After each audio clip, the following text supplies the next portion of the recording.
15장 22절에서 26절까지 말씀 속회공과 12과를 중심으로 오늘 말씀을 전합니다. 말하라 하지 마라 라고 하는 제목으로 하나님의 말씀 증거합니다. 제목 멋있지 않습니까? 말하라 하지 마라. 굉장히 멋있죠. 오늘 말씀은 쓴물이 단물로 바뀐 이야기입니다. 홍해를 건넌 이스라엘이 스루광야를 3일 동안이나 걸었는데도 물을 얻지 못했어요. 근데 물을 찾아서 가까스로 도착한 곳이 마라라고 하는 곳인데 그 기쁨도 잠시였습니다. 그 물은 써서 먹지 못하는 물이었죠. 기대가 크면은 실망도 큰 법이죠. 그래서 이스라엘은 실망이 컸어요. 그러다 보니까 모세한테 원망을 하죠. 그러면서 이야기합니다. 우리가 무엇을 마실까? 우리가 무엇을 마실까? 마라라는 말은 물이 쓸 때만 사용한 것이 아니죠. 인생이 쓸 때도 사용을 했습니다. 우리가 잘 알다시피 그 룻기서 1장 20절에 보면은 나오미가 나오죠. 나오미는 자신의 괴로운 인생을 가리켜서 마라라고 했어요. 똑같이 오늘 말씀처럼 똑같이. 나오미의 원래 이름의 뜻이 뭐죠? 기쁨입니다. 기쁨. 나오미는 기쁨이에요. 네 인생이 기쁘기를 바란다라고 부모님께서 지어주셨는데 그의 인생이 기쁘지 못하고 괴로웠습니다. 인생에 기쁨이 없고 괴로움이 너무나 많다 보니까 나를 그냥 마라라고 불러라. 나옴이라고 부르지 말아라. 그렇게 얘기를 했죠. 여러분 얼마나 인생이 괴로웠으면 그렇게 불러달라고 했을까? 굉장히 치근하죠. 이스라엘의 원망은 굉장히 치근한 원망입니다. 그만큼 그들의 삶의 환경, 이 광야에서의 삶이 굉장히 어려웠다는 그런 뜻이죠. 적절한 조치가 취해지지 않으면 폭동이 일어날 태세였어요. 그래서 모세가 하나님께 기도를 드렸는데 하나님은 어떠한 한 나무를 가리켜서 그것을 물속에 던져 넣으라 라고 말씀을 해주셨죠. 그래서 그렇게 모세에게 했더니 쓴물이 단물로 바뀌었습니다. 그게 무슨 말이냐면 먹을 수 없는 물이 먹을 수 있는 물로 바뀌었다는 뜻입니다. 쓴물이 단물로 바뀌는 것, 여러분 이것이 능력이고 이것이 은혜죠. 반대가 되면 안 돼요. 단물이 있었는데 그것을 쓴물로 바꾸면은 그것은 안타까운 일이고 굉장히 죄악입니다. 제가 어느 신문에서 이지선과 현은 그만 달려도 되는 나라라고 하는 제목의 칼럼을 읽었어요. 한국의 어린이 사회복지 현실을 꼬집으면서 정부가 적극적으로 나서서 해결해야 함을 촉구하는 그런 칼럼이었는데 그 칼럼에 의하면 현재 한국에는 재활과 그리고 사회 복귀를 위해서 치료가 필요한 어린이가 자그마치 30만 명이나 된다고 합니다. 그런데 한국의 어린이 재활병원은 푸르메 재단에서 세운 넥슨 어린이 재활병원 딱 한 군데밖에 없대요. 그렇다 보니까 그 병원에 들어가서 어린이가 재활치료를 받기 위해서는 적어도 1년을 기다려야 된다 그래요. 굉장히 열악하다 그러죠. 바로 그 병원의 홍보대사가 이지선 씨하고 현입니다. 그들은 사람들에게 어린이 재단 병원의 후원을 홍보하기 위해서 마라톤을 완주했다고 하죠. 여러분 우리가 잘 알다시피 그 이지선 씨가 누군지 아시죠? 이지선 씨. 교통사고를 당해가지고 전신 화장을 입어서 전신 피부 이식을 한 사람입니다. 그런 피부에서는 이게 땀이 잘 배출되지 않는다고 해요. 그럼에도 불구하고 마라톤을 2번이나 완주했다고 합니다. 그리고 그 가수 현이죠. 아주 선행을 많이 하는. 그리고 현 같은 경우는 미터당 1,000원씩을 기부하기 위해서 32.195km를 뛰었는데 미터당 1,000원씩이니까 계산을 해보면 4,219만 5천 원을 기부했다 그래요. 뛰고 나서. 그래서 이 칼럼니스트가 이제는 그들을 좀 그만 뛰게 하고 그리고 나라가 나서서 어린이 재활병원 설립에 힘쓰기를 바란다는 당부하는 그런 칼럼이었습니다. 여러분 이렇게 어떤 쓴물을 단물로 바꾸는 일은 한 개인의 문제가 아니라 공동체의 과제라고 생각을 해요. 우리는 대개 처음부터 단물이 나는 장소를 찾아다녀요. 근데 여러분 처음부터 단물이 어디에 있습니까? 그리고 그 단물도 잘못 관리하면 쓴물이 되기 십상이에요. 현대 기독교인들에게 쏟아지는 비판 중에 하나가 그 교회 쇼핑족에 대한 비판이 많이 있죠. 교회 쇼핑족. 그래서 교회 쇼핑족들은 교회의 선택의 기준이 신앙적인 동기보다는 종교 생활을 통해서 세속적이고 어떤 이기적인 유익을 누리려는 그 계산에서 비롯됐다고 합니다. 그래서 그 쇼핑족들이 교회를 선택할 때는 다음에 6가지를 보고서 선택을 한다 그래요. 적어왔는데 한번 보세요. 저게 이제 제가 한 건 아니고 그 양희성 씨가 쓴 가나안 성도 교회 밖 신앙이라고 하는 책에서 제가 가져온 이야기입니다. 보면은 첫 번째 교회 쇼핑족들은 교회를 선택할 때 어떤 걸 보고 선택을 하냐면 예배당의 음향과 조명과 영상시설이 잘 갖춰져 있는지를 본대요. 우리 교회는 자꾸 예배 드릴 때 삑삑거리니까 교인 사람들이 교회 쇼핑족들이 안 올 것 같아요. 오늘도 그랬나요? 하다가? 오늘 괜찮았나요? 저는 오늘도 삑삑대는 것 같아서 이게 자꾸 그러니까 환청이 들리나? 이게 그러는 것 같아요. 두 번째는 뭐냐면 전문가들이 예배나 교회 운영에 참여함으로써 쾌적한 예배 환경을 제공해 주는지를 본대요. 그리고 세 번째는 교회의 부대 시설, 주차장이 잘 되어 있는지, 건물이 좋은지, 교회에 카페가 있는지, 그리고 서점이 있는지, 식당이 있는지 그런 것들을 본대요. 제가 그래가지고 지금 머리에서 좀 구상을 하고 있는데 우리 교회도 좀 카페를 하나 만들려고 그래요. 여러분 저 2층 우리 그 별관 2층에 올라가면 그 앞에 테라스 있잖아요. 그거 되게 좋아요. 그거 되게 좋아요. 거길 갖다가 좀 카페로 만들려고 해서 이름은 제가 이름도 정해놨어 지금. 카페 클라우드 라인. 카페 클라우드 라인.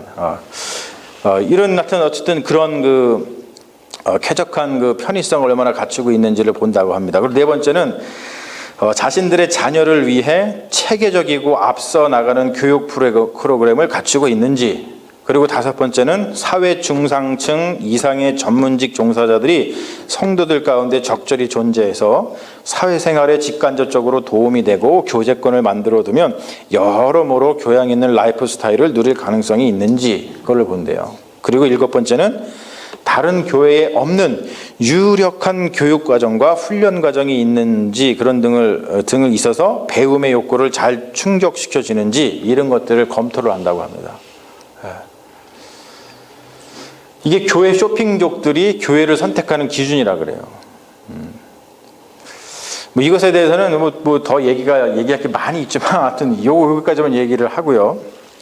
여러분, 교회 쇼핑족들은 자신이 헌신하여서 또는 자신이 희생하여서 쾌적하고 좋은 교회 환경을 세워나가려 하지 않아요.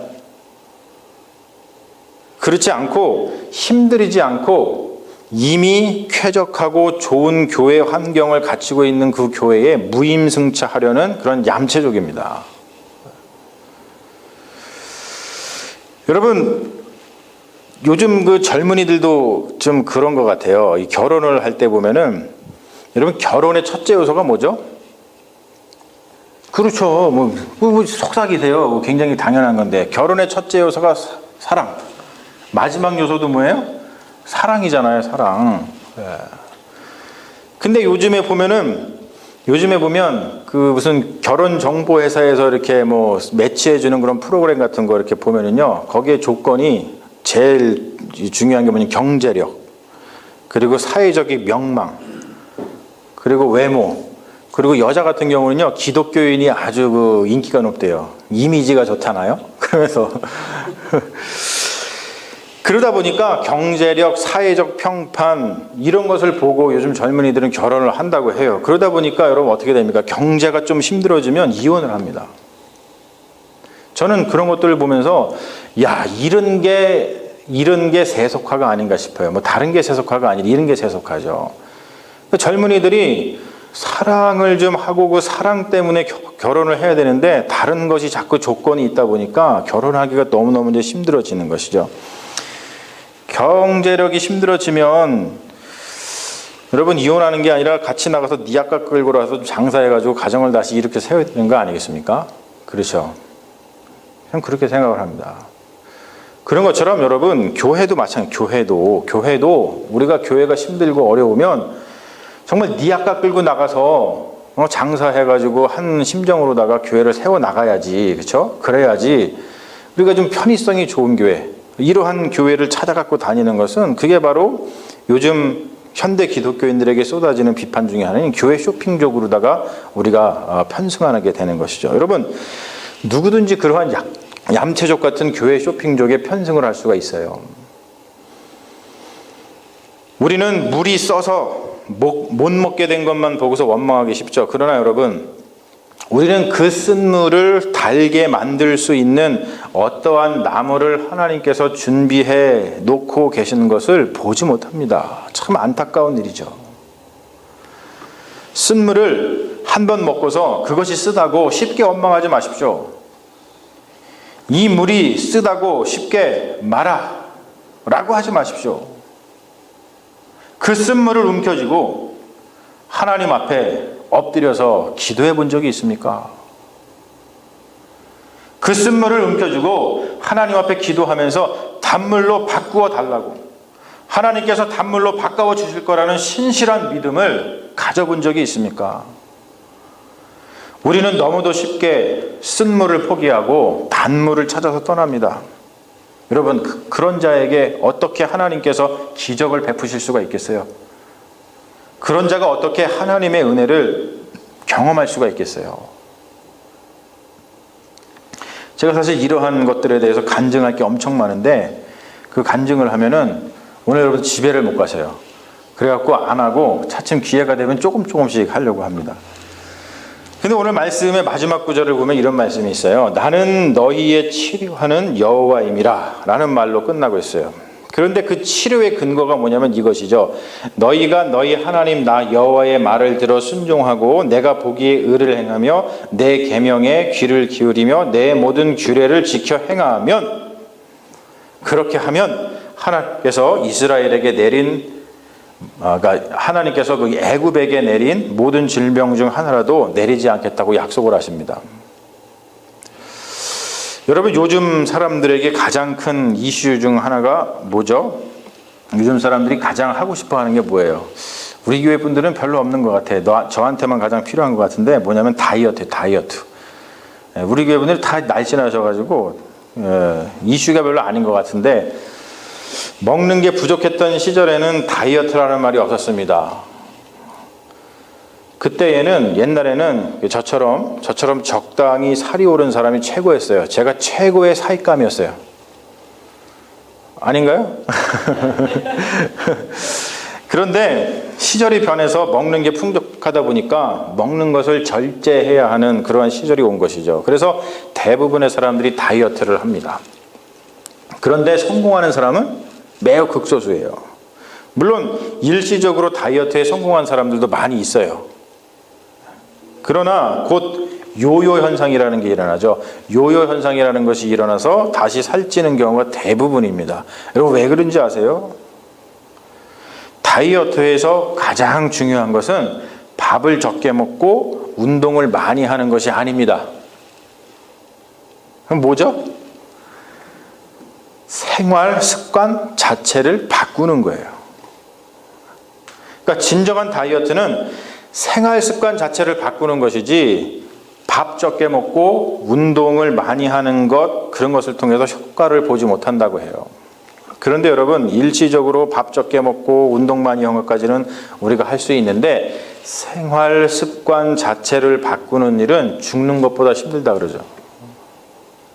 그러다 보니까 대부분 다이어트가 실패하는 겁니다. 제가 왜 이 말씀을 드리냐면, 오늘 말씀에 있는 것처럼 치료의 효과를 보기 위해서는 율법을 잘 지켜야 한다는 것인데, 그 말은 뭐냐면 생활 습관을 바꾸어야 한다는 말하고 똑같은 말입니다. 여러분, 이것을 거룩한 생활 습관이라고 이야기를 합니다. 하나님의 말씀에 순종하면 병에 안 걸린다 라고 하는 말을 무슨 주술처럼 생각하면 안 되죠. 여러분, 안식일을 잘 안 지키면 병에 안 걸립니까? 병에 걸린 사람은 안식일을 잘 안 지켜서 그렇습니까? 그렇지가 않죠. 그것은 하나님 말씀을 모르는 사람이에요. 왜 그러냐면, 안식일을 지키라는 말이 무슨 뜻입니까? 네, 정확하게 말씀하셨어요. 안식일을 지키라는 말은 쉬라는 말이에요. 쉬라는 말. 안식일은 쉬는 거룩한 생활 습관입니다. 쉴 줄 아는 자는 병에 걸리지 않아요. 그런데 쉬지 못하는 자는 병에 걸립니다. 현대인들이 가장 못하는 것 중에 하나가 뭐예요? 쉬지를 못하는 거, 쉬지를 못하는 거. 그러다 보니까 현대인들이 병이 많죠. 제가 쉬운 예를 하나 더 들면은 레위기서의 율법에 보면은 돼지고기를 먹지 말라는 법이 있어요. 돼지고기를 왜 먹지 못합니까? 부정해서? 이것도 하나님께서 창조하신 피조물인데 부정해서 그렇습니까? 그렇지 않죠. 그렇다면 여러분, 이것이 부정하면 왜 우리가 그토록 돼지고기, 특별히 삼겹살을 못 먹어서 안달합니까? 네? 제가 삼겹살 얘기하시니까 갑자기 막 삼겹살이 하늘에 떠돌아다니시는 계시죠. 율법에서 돼지고기를 먹지 말라고 한 것은 생활 습관을 말하는 것이에요. 당연하죠. 중동 지역은 덥습니다. 더운 지역에서 돼지고기 잘못 먹으면 탈납니다. 병듭니다. 죽습니다. 근데 율법을 잘 지키면, 돼지고기 먹지 말라는 율법을 잘 지키면 돼지고기 먹지 않는 그 습관이 형성이 돼요. 그래서 결국 그것 때문에 병에 걸릴 위험성이 없어지는 거예요. 하나님의 말씀은 삶에 가는 것이지 죽음에 가는 것이 아닙니다. 하나님의 말씀은 삶의 습관에 가는 것이지 삶과 동떨어진 뜬구름 잡는 이야기가 절대 아니죠. 우리가 하나님의 말씀대로 서로 사랑하면 왜 병에 걸리겠어요? 우리가 하나님의 말씀대로 서로 사랑하지 못하고 서로 미워하고 원수처럼 지내니까 화병에 걸려 죽는 거예요. 하나님의 말씀 가운데 항상 기뻐하라, 쉬지 말고 기도하라, 범사에 감사하라 라고 하는 말씀, 그것처럼 그렇게 사는 자에게는 쓴물이 다가올 틈이 어디에 있겠습니까?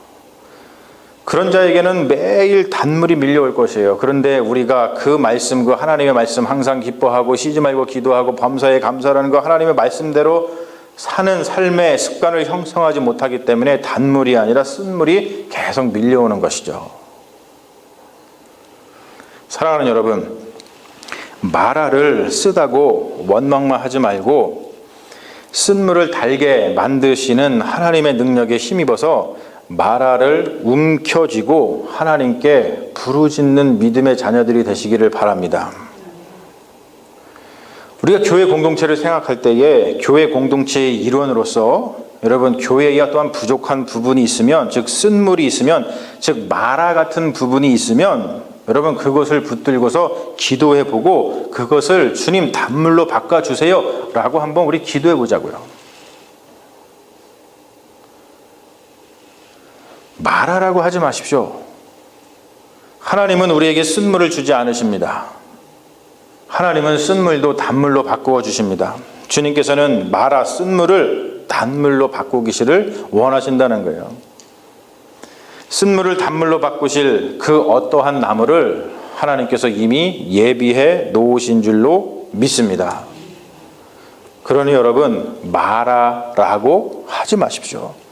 우리의 삶 가운데 있는 그 마라를 치료하시는 하나님의 능력을 사모하면서 여러분 삶의 자리에서, 우리 공동체의 삶의 자리에서 쓴물을 단물로 바꿔가면서 살아가는 믿음의 자녀들이 다 되시기를 주님의 이름으로 축원합니다. 아멘. 그리고 잠시 기도하겠습니다.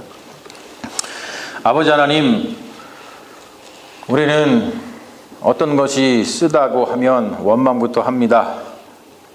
하지만 오늘 말씀을 보면 쓴 것은 하나님의 뜻이 아닙니다.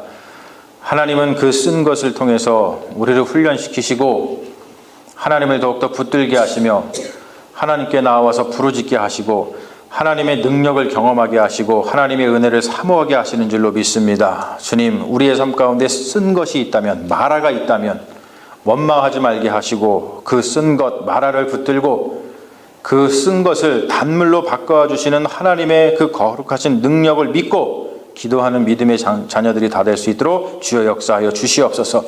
그럴 때 우리 삶 가운데 있는 쓴 것이 단 것으로 바뀌게 될 줄로 믿습니다. 그럴 때 우리 입술 가운데 하나님을 향한 뜨거운 찬양이 나오고 바로 오늘 말씀처럼 여호와께서는 치료하시는 하나님이시다라는 그 신앙의 고백이 우리의 입술을 통해서 나오게 될 줄로 믿습니다.